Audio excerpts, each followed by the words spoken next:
Bonsoir mes chers téléspectateurs, bienvenue dans Voyage au bout de la nuit. Je continue la lecture d'Ernestine du Marquis de Sade.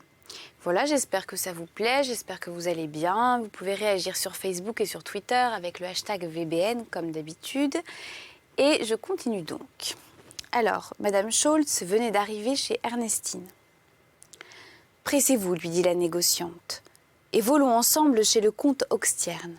Je viens d'y descendre Hermann. Je suis venue vous avertir à la hâte que votre protecteur et votre amant vous attendent tous deux avec une égale impatience. Hermann, lui-même, que ne vous a-t-il pas suivi jusqu'ici? Ses premiers soins ont été pour le comte. Il les lui devait sans doute.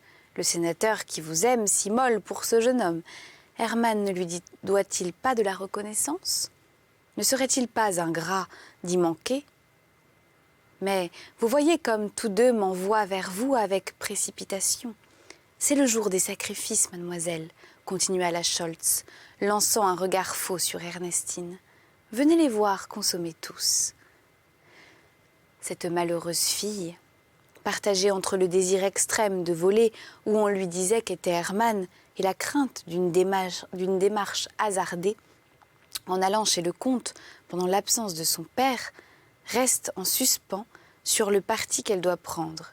Et comme la Scholz se pressait toujours, Ernestine crut devoir s'appuyer dans un tel cas du conseil de sa tante Plorman et lui demander d'être accompagnée d'elle ou au moins de son cousin Sinderson. Mais celui-ci se trouva point à la maison. Et la veuve Plorman, consultée, répondit que le palais du sénateur était trop honnête pour qu'une jeune personne eût rien à risquer en y allant.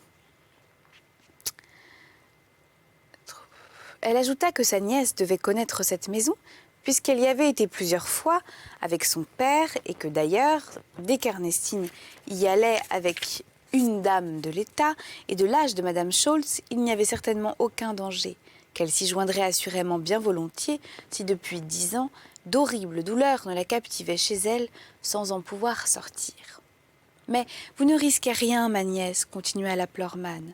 Allez en toute sûreté, où l'on vous désire, je préviendrai le colonel dès qu'il paraîtra, afin qu'il vous aille aussitôt retrouver. » Ernestine, enchantée d'un conseil qui s'accordait aussi bien avec ses vues, s'élance dans la voiture de la Scholz, et toutes deux arrivent chez le sénateur qui vient les recevoir à la porte même de son hôtel. « Accourez, charmante Ernestine, dit-il en lui donnant la main. Venez jouir de votre triomphe, du sacrifice de madame et du mien. Venez vous convaincre que la générosité dans des âmes sensibles l'emporte sur tous les sentiments. » Ernestine ne se contenait plus, son cœur palpitait d'impatience, et si l'espoir du bonheur embellit, jamais Ernestine, sans doute, n'avait été plus digne des hommages de l'univers entier. Quelques circonstances l'alarmèrent pourtant et ralentirent la douce émotion dont elle était saisie. Quoiqu'il fît grand jour, pas un valet ne paraissait dans cette maison. Un silence lugubre y régnait, on ne disait mot, les portes se refermaient avec soin, aussitôt qu'on les avait dépassées. L'obscurité devenait toujours plus profonde à mesure que l'on avançait, et ses précautions effrayèrent tellement Ernestine qu'elle était presque évanouie quand elle entra dans la pièce où l'on voulait la recevoir. Elle y arrive enfin. Ce salon assez vaste donnait sur la place publique, mais les fenêtres étaient closes absolument de ce côté. Une seule, sur les derrières faiblement entr'ouvertes, laissait pénétrer quelques rayons à travers les jalousies baissées sur elle. Et personne n'était dans cette pièce quand Ernestine y parut. L'infortunée respirait à peine, voyant bien pourtant que sa sûreté dépendait de son courage. « Monsieur, dit-elle avec sang-froid, que signifie cette solitude, ce silence effrayant, ces portes que l'on ferme avec tant de soin, ces fenêtres qui laissent un léger accès à la lumière? Tant de précautions sont faites pour m'alarmer, où est Hermann ? » « Asseyez-vous, Ernestine, dit le sénateur en la plaçant entre la Scholz et lui. « Calmez-vous, écoutez-moi. Il s'est passé bien des choses, ma chère, depuis que vous avez quitté Nordkoping. Celui à qui vous aviez donné votre cœur a malheureusement prouvé qu'il n'était pas digne de le posséder. Ciel, vous m'effrayez. Votre Hermann n'est qu'un scélérat, Ernestine. Il s'agit de savoir si vous n'avez point participé au vol considérable qu'il a fait à Madame Scholz. On vous soupçonne. » Comte, dit Ernestine en se levant, avec autant de noblesse que de fermeté, votre artifice est découvert. Je sens mon imprudence. Je suis une fille perdue. Je suis dans les mains de mes plus grands ennemis. Je n'éviterai pas le malheur qui m'attend. En tombant à genoux, les bras élevés vers le ciel. Être suprême, s'écria-t-elle, je n'ai plus que toi pour protecteur. N'abandonne pas l'innocence aux mains dangereuses du crime et de la scélératesse. Ernestine, dit Madame Scholz, en la relevant et l'asseyant malgré elle sur le siège qu'elle venait de quitter. Il ne s'agit pas de prier Dieu ici, il est question de répondre. Le sénateur ne vous en impose pas moins. Votre Hermann m'a volé 100 000 ducats, et il était à la veille de venir vous enlever lorsque tout s'est malheureusement su. Hermann est arrêté, mais les fonds ne se trouvent pas. Il nie de les avoir distraits. Voilà ce qu'il a fait croire, que ces fonds étaient déjà dans vos mains. Cependant, l'affaire d'Hermann prend la plus mauvaise tournure. Des témoins déposent contre lui. Plusieurs particuliers de Northampton l'ont vu sortir la nuit de ma maison avec des sacs sous son manteau. Le délit, enfin, est plus que prouvé et votre amant est dans les mains de la justice. Hermann coupable, Ernestine soupçonnée. Et vous l'avez cru, monsieur? Vous avez pu le croire? Nous n'avons, Ernestine, ni le temps de discuter cette affaire, ni celui de songer à autre chose qu'à y porter le plus prompt remède. Sans vous en parler, sans vous affliger en vain, j'ai tout voulu voir avant que d'en venir à la démarche que vous me voyez faire aujourd'hui. Il n'y a contre vous que des soupçons. Voilà pourquoi je vous ai garanti l'horreur d'une humiliante captivité. Je le devais à votre père, à vous, je l'ai fait. Mais pour Hermann, il est coupable. Il y a pis, ma chère, je ne vous dis ce mot qu'en tremblant, il est condamné. Condamné, lui, Hermann, l'innocence même, juste ciel. Tout peut se réparer, Ernestine. Reprend vivement le sénateur en la soutenant dans ses bras. Tout peut se réparer, vous dis-je. Ne résistez point à ma flamme. Accordez-moi sur le champ les faveurs que j'exige de vous. Je cours trouver les juges. Ils sont là, Ernestine, dit Oxtierne en montrant le côté de la place. Et ils sont assemblés pour terminer cette cruelle affaire. J'y vole, je leur porte les 100 000 ducats, j'atteste que l'erreur vient de moi, et Madame Scholz, qui se désiste de toute poursuite envers Hermann, certifie de même que c'est dans les comptes faits dernièrement ensemble que cette somme a fait double emploi. En un mot, je sauve votre amant. Je fais plus. Je vous tiens la parole que je vous ai donnée 8 jours après, je vous rends. 8 jours après, je vous rends son épouse. Prononcez, Ernestine, et surtout ne perdons pas de temps. Songez à la somme que je sacrifie, au crime dont vous êtes soupçonné, à l'affreuse position d'Hermann, au bonheur qui vous attend, enfin, si vous satisfaites mes désirs. Moi, me livrer à de telles horreurs, acheter à ce prix la rémission d'un crime dont Hermann ni moi ne fûmes jamais coupables. Ernestine, vous êtes ma puissance. Ce que vous craignez peut avoir lieu sans capitulation. Je fais donc plus pour vous que je ne devrais faire, en vous rendant celui que vous aimez, aux conditions d'une faveur que je puis obtenir sans cette clause. Le moment presse. Dans 1 heure, il ne sera plus temps. Dans 1 heure, Hermann sera mort. Sans que vous en soyez moins déshonoré. Songez que vos refus perdent votre amant, sans sauver votre pudeur.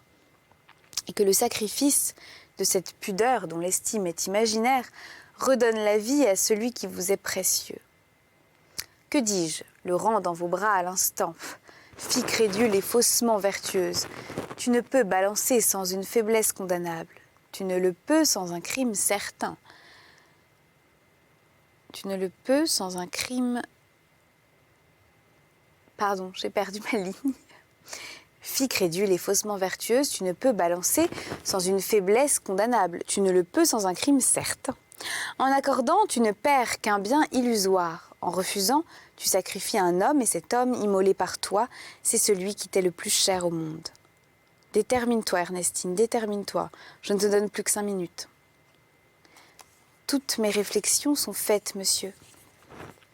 Jamais il n'est permis de commettre un crime pour en empêcher un autre. Je connais assez mon amant pour être certaine qu'il ne voudrait pas jouir d'une vie qui m'aurait coûté l'honneur. À plus forte raison, ne m'épouserait-il pas après ma flétrissure? Je me serais donc rendu coupable sans qu'il en devînt plus heureux. Je le serais devenu sans le sauver, puisqu'il ne survivrait assurément pas à un tel comble d'horreur et de calomnie. Laissez-moi donc sortir, monsieur. Ne vous rendez pas plus criminel que je ne vous soupçonne de l'être déjà. J'irai mourir près de mon amant. J'irai partager son effroyable sort. Je périrai du moins digne d'Hermann, et j'aime mieux mourir vertueuse que de vivre dans l'ignominie. Alors, le comte entre en fureur. Sortir de chez moi, dit-il, embrasé d'amour et de rage. T'en échapper avant que je ne sois satisfait, ne l'espère pas. Ne t'en flatte pas, farouche créature. La foudre écraserait plutôt la terre que je ne te rendisse libre avant que de t'avoir fait servir à ma flamme, dit-il en prenant cet infortuné dans ses bras. Ernestine veut se défendre, mais en vain. Oxtierne est un frénétique dont les entreprises font horreur. Un moment, dit la Scholz, sa résistance vient peut-être de ses doutes. Cela se peut, dit le sénateur, il faut la convaincre. En prenant Ernestine par la main, il la traîne vers une des fenêtres qui donnaient sur la place, ouvre avec précipitation cette fenêtre. « Tiens, perfide !» lui dit-il, « vois Hermann et son échafaud. » Là se trouvait effectivement dressé ce théâtre sanglant, et le misérable Hermann, prêt à perdre la vie, y paraissait au pied d'un confesseur. Ernestine le reconnaît, elle veut faire un cri, elle s'élance, ses organes s'affaiblissent, tous ses sens l'abandonnent, elle tombe comme une masse. Tout précipite alors les perfides projets d'Oxtierne. Il saisit cette malheureuse et sans effroi pour l'état où elle est, il ose consommer son crime. Il ose faire servir à l'excès de sa rage la respectable créature que l'abandon du ciel soumet injustement au plus affreux délire. Ernestine est déshonorée sans avoir recouvré ses sens. Ouais, ok, d'accord. En un instant... attendez, pardon. Le même instant a soumis au glaive des lois l'infortuné rival d'Oxtierne. Hermann n'est plus. À force de soins, Ernestine ouvre enfin les yeux. Le premier mot qu'elle prononce est Hermann. Son premier désir est un poignard.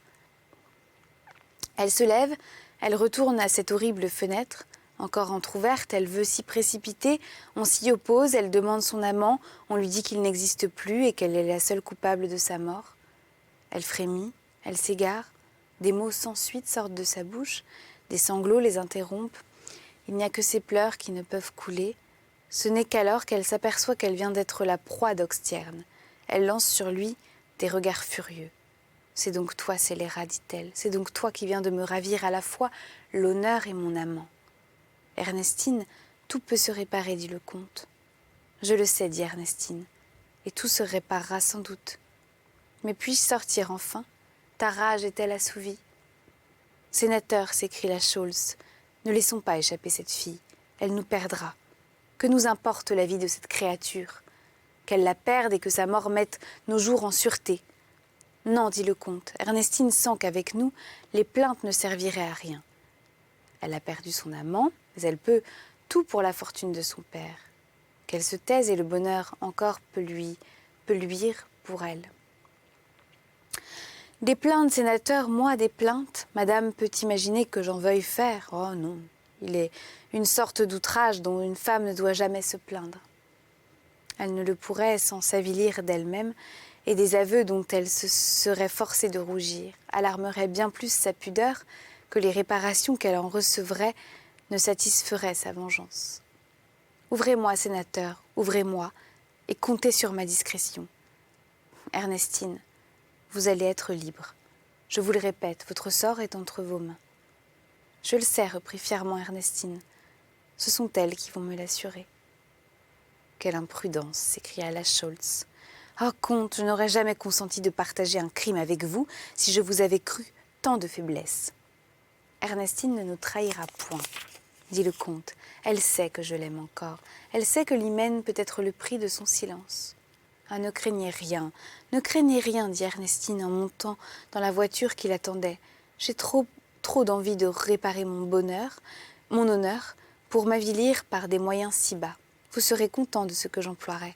Comte, ils nous honoreront l'un et l'autre. Adieu. Ernestine se rend chez elle.